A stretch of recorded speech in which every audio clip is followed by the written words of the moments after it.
Home assignment में जो मैंने अभी आपको भेजा है वॉल्वॉक्स, तो मैं उसका आपको माइक्रोस्कोपिक व्यू बता रही हूँ और उसका पूरा डिस्क्रिप्शन ये दे रही हूँ। ये आपके प्रैक्टिकल और थ्योरी दोनों में है। वॉल्वॉक्स क्लोरोफाइसी का मेंबर है। क्लोरोफाइसी ग्रीन एल्गी को बोलते हैं जिसमें क्लोरोफिल ए और बी प्रेजेंट होता है। जो एल्गी का क्लासिफिकेशन है वो मोस्टली उसके पिगमेंट के बेसिस पे अलग अलग क्लासेस में डिवाइड किया गया है। क्लोरोफाइसी, फियोफाइसी, रोडोफाइसी, जेंथोफाइसी, ऐसे अलग अलग करके हर साइंटिस्ट ने अलग अलग क्लासिफिकेशन दिया गया है। तो मोस्टली इसका क्लासिफिकेशन है वो पिगमेंट बेसिस पे है। तो वॉल्वॉक्स है वो क्लोरोफाइसी का मेंबर है। ये जो इसको हिंदी में शैवाल बोलते हैं। ये जो वॉल्वॉक्स है ये सिनोबियल एल्गी है। सिनोबियल एल्गी में क्या होता है, सिनोबियम एक स्ट्रक्चर होता है जिसमें आपकी सेल नंबर फिक्स रहते हैं।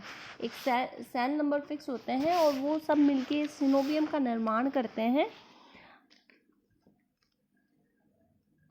और ये बीच में से होलो होती है और इसका जो शेप होता है वो एक्स शेप्ड होते हैं।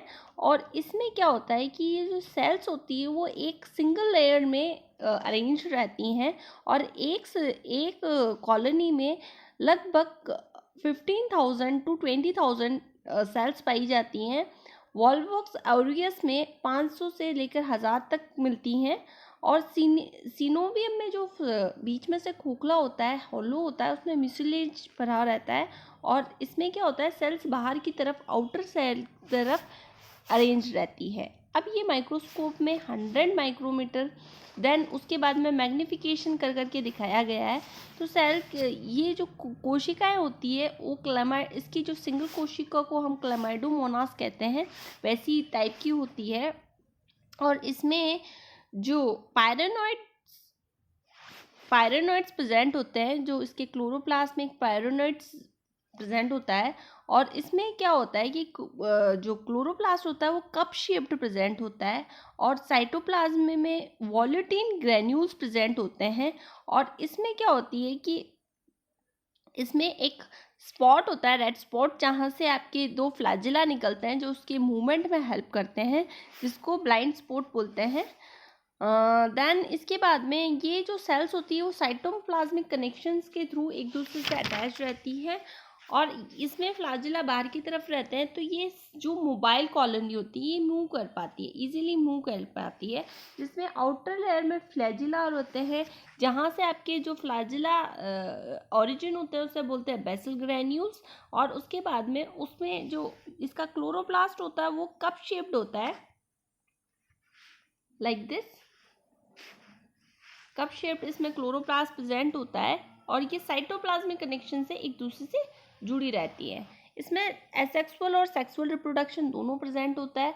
एसेक्सुअल रिप्रोडक्शन में क्या होता है कि इसमें ना गोनिडियम फॉर्म होते हैं और एक गोनिडिया में लगभग 7 से 10 तक रहती है। गोनिडिया में क्या होता है कि सेल्स होती हैं वो इन्वर्जन, मतलब अंदर की तरफ एक सेल जाके ऐसे, ये कॉलोनी है, कॉलोनी की तरफ अंदर जाके वो सेल डिवीज़न करेगी। और डिवीज़न करने के बाद में इसमें जेलेटिनेशियस लेयर डेवलप होकर ये इससे सेपरेट हो जाएगी और न्यू कॉलोनी फॉर्म कर देगी। अब इसमें जो सेक्सुअल रिप्रोडक्शन होता है वो कैसे होता है, सेक्सुअल में डायोसिस होता है, मतलब मेल अलग होगा और फीमेल अलग होगी। ये दोनों अलग अलग कॉलोनी में प्रेजेंट होंगे। और मोनोसियस मतलब एक कॉलोनी, ये फॉर एग्जांपल ये मेल है, ये फीमेल है, ये हो गया डायोसियस। और यहाँ पे मेल और यहाँ पे फीमेल साथ में प्रेजेंट होता है, ये हो गया मोनोसियस। अब इसमें जो सेक्सुअल रिप्रोडक्शन है वो ओगेमस टाइप का पाया जाता है।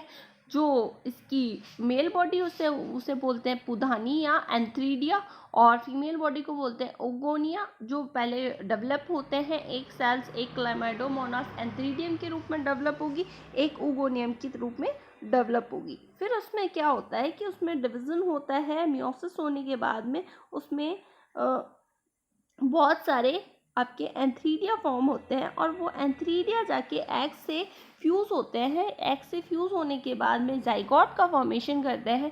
और जाइगोट बनने के बाद में उसमें बहुत बड़ा हेमेटोक्रोम पाया जाता है, जिसके कारण इसका कलर ऑरेंज रेड होता है। और इसमें क्या होती है कि इसकी जो भित्ति होती है, जायगोट की जो सेल वॉल होती है, वो काफ़ी मोटी होती है और 3 लेयर्ड होती है। अब हम क्लासिफिकेशन पढ़ लेते हैं एल्गी का। सबसे पहले हम इसकी जो आइडेंटिफिकेशन है, तो एल्गी का पता कैसे पड़ेगा? क्लोरोफिल प्रेजेंट है, और क्लोरोफिल प्रेजेंट है तो ऑटोट्रॉफिक न्यूट्रिशन है, और इसका जो मेन प्लांट बॉडी है वो थैलस है। ठीक है, जो आपके जितने भी लोअर प्लांट है उसमें मेन प्लांट बॉडी को हम थैलस बोलेंगे। ठीक है, और जो सेल वॉल है वो सेलुलोज से बनी हुई है, और जो आपके female reproductive male reproductive organs है वो सिंगल सेल्ड है, और कुछ में ये मल्टी सेलुलर भी होते हैं। ठीक है, अब क्लोरोफाइसी, अब हम क्लास आते हैं क्लोरोफाइसी। तो क्लोरोफाइसी में क्लोरोफिल क्लोरोप्लास्ट प्रेजेंट है, और जो आपका रिजर्व फूड मटेरियल है वो स्टार्च है, स्टार्च के रूप में रिजर्व फूड मटेरियल स्टोर हो रहा है। क्लोरोप्लास्ट में पायरेनोइड्स प्रेजेंट है, इसलिए क्लोरोफाइसी में रखा है। और इसकी जो वो मेल रिप्रोडक्टिव इसकी जो बॉडी है वो मूवेबल है, मोबाइल है, और इसमें सेंट्रियोल मतलब कोशिकाओं का संघन लंबाई है। ठीक है, अब ऑर्डर है वोल्वोकेल्स। वोल्वोकेल्स किस ऑर्डर में उनको रखा जाता है? जो कॉलोनीज में रहते हैं, और ये मोबाइल होते हैं, और ये एक दूसरे से साइटोप्लाज्मिक कनेक्शन के थ्रू अटैच रहते हैं। अब कुल ऑर्डर के बाद में इसका आएगा कुल है इसका वोल्वोकेल्स। वोल्वोकेल्स में क्या होता है? सभी गतिशील्स होते हैं और साइनोबियम फॉर्म करते हैं। साइनोबियम में कोशिका होती है, वो बीच में साइड मतलब पेरीफेरी में तो सारी सेल्स एक दूसरे से जुड़ी हुई होंगी, और बीच में हॉलो स्ट्रक्चर होगा जहाँ पे म्यूसिलेज पड़ा प्रेजेंट होगा। ठीक है, और इसका जो जीनस है वो है वोल्वोक्स। तो ये गोलाकार अर्धगोलाकार बॉल नुमा संरचना है, और उसमें 500 से ज़्यादा सेल्स पाई जा रही है। अब हम दूसरी मैंने एल्गी दी है आपको उडोगोनियम। उडोगोनियम भी आपकी क्लोरोफाइसी का ही मेंबर है, बट इसकी जो मेल प्लांट इसका जो थैलस है वो फिलामेंटस है, मतलब फिलामेंट के रूप में प्रेजेंट है, तंतुनुमा है, अनब्रांच्ड है, मतलब इसमें ब्रांचिंग नहीं प्रेजेंट है। जो इसकी बेसल बॉडी है उसको हम बोलेंगे होल्ड फास्ट। बेसल सेल है जो होल्ड फास्ट है, जहाँ पे क्लोरोफिल नहीं प्रेजेंट है, जो इस प्लांट को एक सरफेस पे मतलब होल्ड करने के मतलब अटैच करने के यूज आती है। अब इसमें जो टर्मिनल सेल्स होती है वो गोलाकार होती है, जैसे इसमें टर्मिनल सेल्स आप देख पा रहे हैं थोड़ी सी गोल होगी, जिसको हम बोलेंगे कैप सेल्स, और बीच में इसमें इंटरकैलरी सेल्स प्रेजेंट होती है। ठीक है, अब इसका अपन एक लार्ज सेल्स देते थे, इसमें क्लोरोप्लास्ट प्रेजेंट है, बाहर वाली सेल वॉल प्रेजेंट है, इसमें भी पायरेनोइड्स प्रेजेंट है, इसलिए हम इसे क्लोरोफाइसी में रखेंगे। और इसमें न्यूक्लियस, तो ये यूकैरियोटिक सेल्स है, इसमें सारी चीज़ें प्रेजेंट है आपकी। तो इसमें जो सेल्स होती है वो सिलेंड्रिकल होती हैं। इसमें जो सेल्स होती है वो 3 लेयर्ड होती हैं। जो बाहर होती है वो काइटिन, सबसे बाहरी स्तर, मध्य जो मिडिल लेयर होती है वो पैक्टोज से बनी हुई होती है, और इनर लेयर्स की सेलुलोज से बनी होती है। और कुछ सेल्स होती हैं वो ऊपर की तरफ कैप की तरफ प्रेजेंट होती है, जिसको हम कैप सेल्स कहते हैं। और इसमें जो क्लोरोप्लास्ट है वो रेटिकुलेट टाइप का पाया जाता है। क्लोरोप्लास्ट में हर मतलब कुछ क्लोरोफाइसी में कुछ मेंबर्स में क्लोरोप्लास्ट अलग अलग शेप से पाया जाता है, तो इसमें रेटिकुलेट टाइप का क्लोरोप्लास्ट पाया जाता है, और इसमें बहुत सारे पायरेनोइड्स प्रेजेंट होते हैं, और हर पायरेनोइड्स के आगे एक स्टार्च शीट, जैसे आप देख पा रहे हो this is starch sheet present है। ठीक है, और इसमें एक वेल डिफाइंड न्यूक्लियस प्रेजेंट है। इसमें वेजिटेटिव रिप्रोडक्शन फ्रेगमेंटेशन से होता है, लाइक ऊपर आप देख पा रहे हो, इसमें वेजिटेटिव रिप्रोडक्शन फिलामेंट छोटे छोटे टुकड़ों में डिवाइड हो जाएगा, और फिर ये न्यू फिलामेंट का उसका निर्माण करेगा, न्यू बॉडी का निर्माण करेगा। और इसके जो स्पोर्स होते हैं बीजाणु, जो दूसरे एसेक्सुअल स्पोर्स हैं उन्हें एक्टिनाइड्स बोले जाते हैं। आपने इससे पहले एक्टिनाइड्स साइनोफाइसी में पढ़े थे, इसमें भी एक्टिनाइड्स बोलते हैं। तो इसमें क्या होता है कि दो से ज़्यादा सेल्स एक दूसरे से चेन की तरह मिली हुई रहती है, टूट जाती है, और उसके बाद में इसमें क्या होती है कि बहुत बड़ी सेल वॉल फॉर्म हो जाती है और वो अपने आप में फूड को स्टोर करके रखती है। और जब फेवरेबल कंडीशन आती है तो इसमें क्या होगा, जर्मिनेशन होकर ये नए प्लांट का बॉडी का नए थैलस का निर्माण करेगी। और इसमें जूस स्पोर्स भी पाए जाते हैं जिसको चल बीजाणु बोलते हैं। तो ये क्या करते हैं, जूस स्पोर जो आपकी बेसल सेल्स या आपकी अपर मोस्ट कैप सेल्स हैं उसमें बहुत सारे आपके जूस स्पोर्स फॉर्म हो जाएंगे। और जूस स्पोर्स इसमें एक मल्टी फ्लैजिलेट होते हैं, मतलब एक स्पोर पे बहुत सारे फ्लैजिला प्रेजेंट होते हैं। और सेक्सुअल रिप्रोडक्शन इसमें होमोथैलिक होता है और हेट्रोथैलिक। जैसे मैंने बताया था मोनोसिस और डायोसिस सेम ही होमोथैलिक और हेट्रोथैलिक। होमोथैलिक का मतलब मेल और फीमेल सेम थैलस में प्रेजेंट होगा, हेट्रोथैलिक का मतलब मेल और फीमेल दूसरे डिफरेंट थैलस में प्रेजेंट होंगे। और इसमें भी oogamous टाइप ऑफ रिप्रोडक्शन है। तो इसमें मैक्रोएंड्रस स्पीसीज और नेक्रोएंड्रस स्पीसीज दो तरीके की स्पीसीज जातियाँ पाई जाती हैं।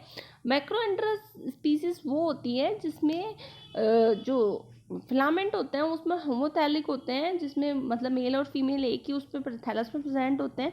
और तो इसमें क्या होता है कि ऐसी जातियों में नर और मादा दोनों तंतु विषम जालीय जातीय सामान्य आकार तथा अन्य आकारीय दृष्टि में भी समान होते हैं।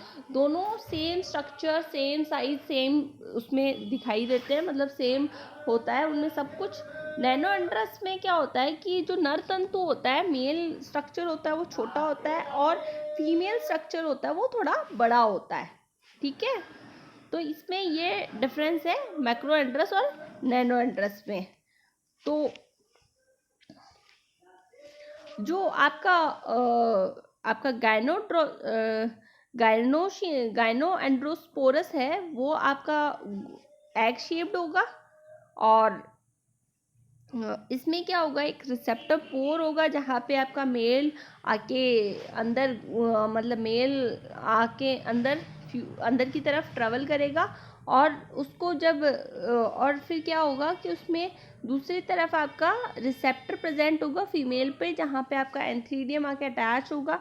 और उसमें फिर उसमें अंदर जाके रिसेप्टर स्पोर्ट में जाके एक दूसरे से फ्यूज़ हो जाते हैं और ये फिर जाइगोट का निर्माण करते हैं। ठीक है, अब इसका अपन क्लासिफिकेशन देते हैं। इसका जो और फैमिली मतलब ग्रुप है एल्गी, क्लास क्लोरोफाइसी, ऑर्डर ओडोगेनेल्स, और फिर है फैमिली इसकी ओडोगेनेसी और जीनस ओडोगोनिया।